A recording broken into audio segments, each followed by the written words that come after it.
Dear students, अस्सलाम वालेकुम। हम डिस्कस करने जा रहे हैं इंटरमॉलिक्यूलर फोर्सेस के अंदर एक टॉपिक है London dispersion forces, instantaneous dipole, induced dipole forces. Students, ये वाली जो फोर्सेस ऑफ अट्रैक्शन है, इंटरमॉलिक्यूलर फोर्सेस, ये एग्जिस्ट करती हैं नॉन पोलर मॉलिक्यूल्स में। नॉन पोलर मॉलिक्यूल्स की ये डोमिनेंट फोर्सेस ऑफ अट्रैक्शन है। इससे पहले हम डाइपोल डाइपोल फोर्सेस को डिस्कस करते हैं तो उनका डेवलप होना, उसको समझना आसान कि एक मॉलिक्यूल का पॉजिटिव एंड दूसरे मॉलिक्यूल के नेगेटिव एंड को अट्रैक्ट करता है तो इलेक्ट्रोस्टैटिक फोर्सेस ऑफ अट्रैक्शन जो है डेवलप हो जाती हैं। लेकिन जो नॉन पोलर मॉलिक्यूल्स हैं उनमें फोर्सेस ऑफ अट्रैक्शन का डेवलप होना, इसकी समझ थोड़ी सी मुश्किल है, इसकी अंडरस्टैंडिंग को डेवलप करने की जरूरत है।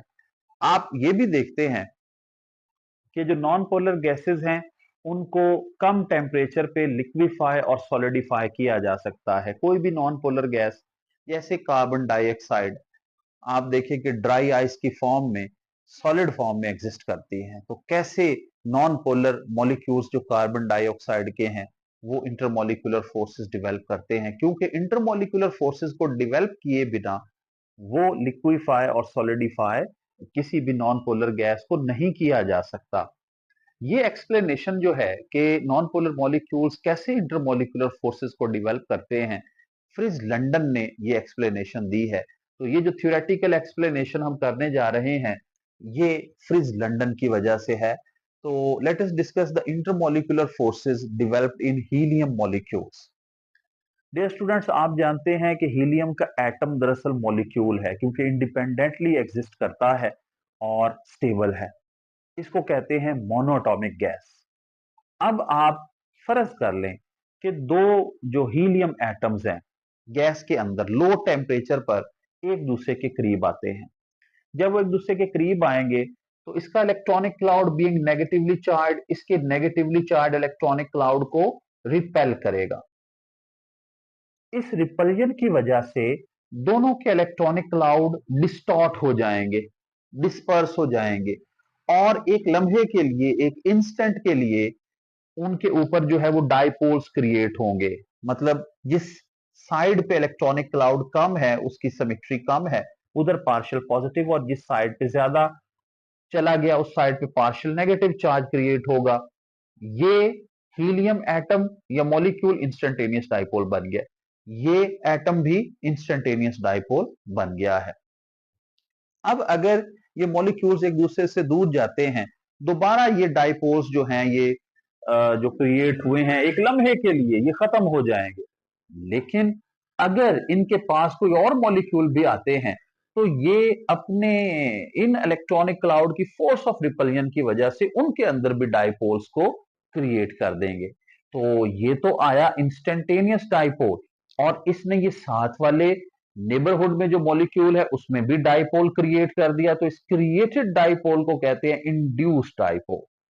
अब आप गौर करें कि इंस्टेंटेनियस डाइपोल का जो नेगेटिव एंड है और इंड्यूस्ड डाइपोल का पॉजिटिव एंड, उसके बीच में एक इलेक्ट्रोस्टैटिक फोर्स ऑफ अट्रैक्शन जो है वो डेवलप हो सकती है। और इस इलेक्ट्रोस्टैटिक फोर्स ऑफ अट्रैक्शन को हम कहते हैं instantaneous dipole, induced dipole force of attraction. चूंकि इसकी एक्सप्लेनेशन फ्रिज लंदन ने हमें प्रोवाइड की है, इसलिए इन फोर्सेस ऑफ अट्रैक्शन को हम लंदन डिस्पर्शन फोर्सेस भी कह सकते हैं। तो ऐसे नॉन पोलर मॉलिक्यूल्स में डाइपोल्स क्रिएट होते हैं, उनकी उनके इलेक्ट्रॉनिक क्लाउड की रिपल्जन्स की वजह से और फर्दर रिपल्जन्स की वजह से, और इस तरह वो एक दूसरे के साथ क्लिंग टुगेदर कर जाते हैं और फोर्स ऑफ अट्रैक्शन के जरिए एक दूसरे के साथ जो है वो मौजूद होते हैं।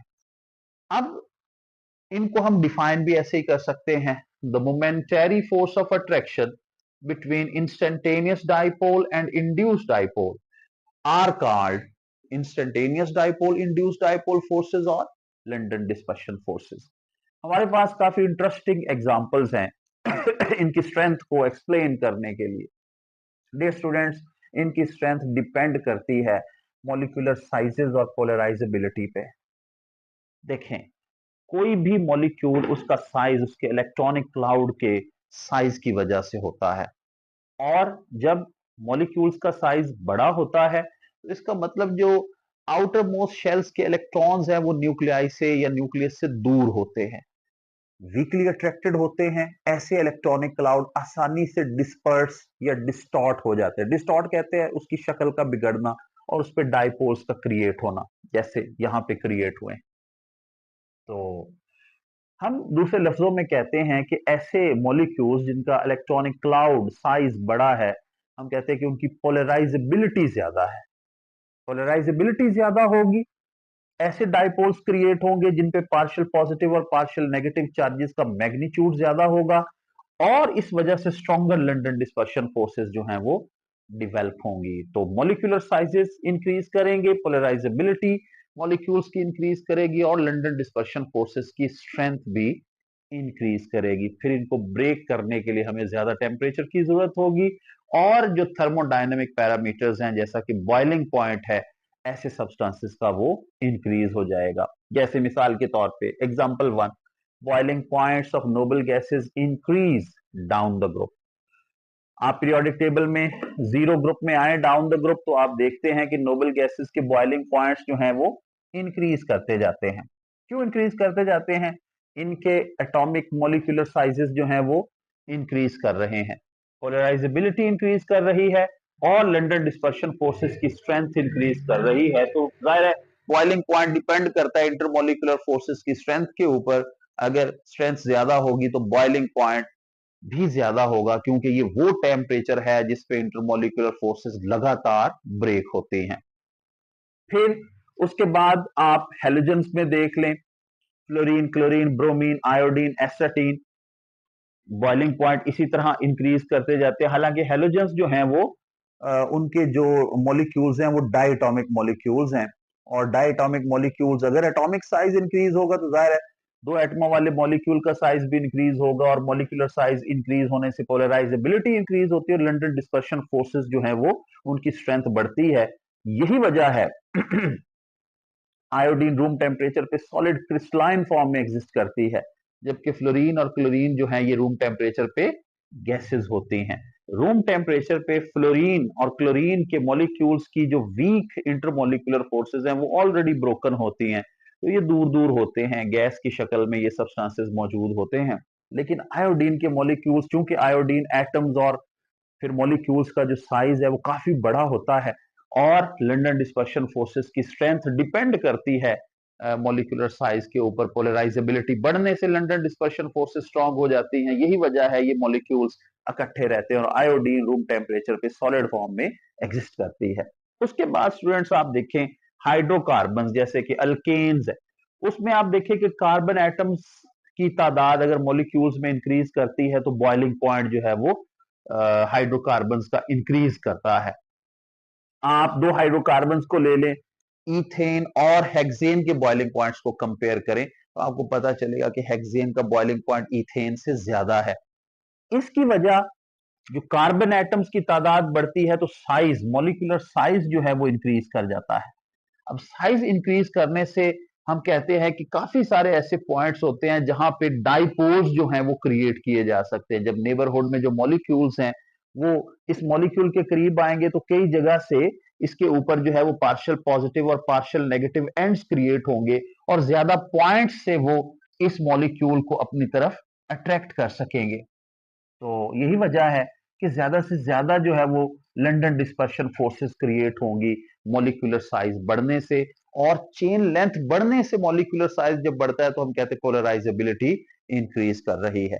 रूम टेम्परेचर पे हेक्सेन इसीलिए लिक्विड फॉर्म में एग्जिस्ट करता है, और इथेन जो है उसके मॉलिक्यूल्स की इंटरमोलिकुलर फोर्सेस वीक है, इसलिए रूम टेम्परेचर पे ये गैसियस फॉर्म में एग्जिस्ट करती है। एक और बड़ी इंटरेस्टिंग एग्जांपल है, यहाँ पे आप ये ना समझें कि जो लंडन डिस्पर्शन फोर्सेस हैं ये कोई वीक फोर्सेस ऑफ अट्रैक्शन है।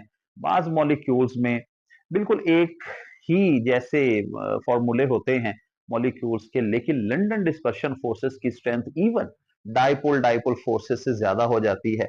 और ये इंटरेस्टिंग एग्जांपल है कार्बन टेट्राक्लोराइड और मिथाइल फ्लोराइड की। आप देखें कि कार्बन टेट्राक्लोराइड का बॉइलिंग पॉइंट 76.5 डिग्री सेंटीग्रेड, जबकि जो आपका मिथाइल फ्लोराइड है उसका बॉइलिंग पॉइंट बहुत कम है, -78.4 degree centigrade. Although methyl fluoride एक पोलर मॉलिक्यूल है, पोलर कंपाउंड है, इसका डाइपोल मोमेंट भी है, दैट इज 1.8 डिबाई, लेकिन इसकी जो डाइपोल डाइपोल फोर्सेस है वो आपका जो कार्बन टेट्राक्लोराइड है उसकी लंदन डिस्पर्शन फोर्सेस से वीक है। यहां उसकी रीजन ये है कि फ्लोरीन और हाइड्रोजन से क्लोरीन का साइज काफी ज्यादा है, और इन क्लोरीन एटम्स के साइज का ज्यादा होने की वजह से जो CCl4 का मोलिकुलर साइज है वो बड़ा होता है, पोलराइजेबिलिटी बढ़ जाती है, और इसके मोलिक्यूल्स की लंदन डिस्पर्शन फोर्सेस जो हैं वो इतनी स्ट्रांग हो जाती हैं कि एक पोलर कंपाउंड से भी इसका बॉइलिंग पॉइंट जो है वो ज्यादा हो जाता है। तो ये डिस्कशन है student about London dispersion forces. Thank you very much.